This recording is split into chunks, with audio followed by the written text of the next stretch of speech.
Pre corona പറയാൻ കാരണം വെച്ചാൽ ആ ഒരു ടൈം ഫ്രെയിമിൽ നമുക്ക് ഇമ്പോർട്ട് റെസ്ട്രിക്ഷൻ ഉണ്ടായിരുന്നില്ല. അതുകൊണ്ട് ഒരുപാട് ഓപ്ഷൻസ് ഉണ്ടായിരുന്നു. അലോയ്സ് ഒക്കെ നമ്പർ ഓഫ് ഓപ്ഷൻസ് ഉണ്ടായിരുന്നു. പക്ഷേ പോസ്റ്റ് കൊറോണ ഒരുപാട് മാറ്റങ്ങൾ വന്നു.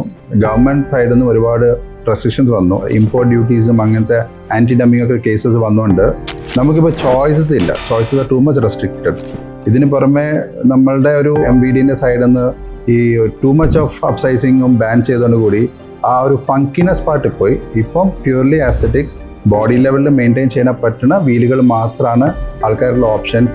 ഒരു ഇഞ്ച് പുറത്തേക്കായാൽ പോലും ഇന്ന് ഫൈൻ കിട്ടുന്ന ഒരു കേസാണ്. അതുകൊണ്ട് ആരും ആ റിസ്ക് എടുക്കാൻ തയ്യാറല്ല. പണ്ട് ആ റിസ്ക്കും ഏറ്റെടുക്കുന്നത് കുഴപ്പമില്ല എന്നുള്ളൊരു പീരീഡ് ആയിരുന്നു. But now that has change. എന്നാലും people are ready to change. കാരണം ഞാൻ എടുക്കുന്ന വണ്ടി അത് എൻ്റെ വണ്ടി ഒരു സ്പെസിഫിക് ആൻഡ് യുണീക്ക് വണ്ടി ആവണം എന്നുള്ള ഒരു കൺസേൺ എല്ലാവർക്കും ഉണ്ട്. അത് അഡ്രസ്സ് ചെയ്യണമെങ്കിൽ alloy wheels plays a major role.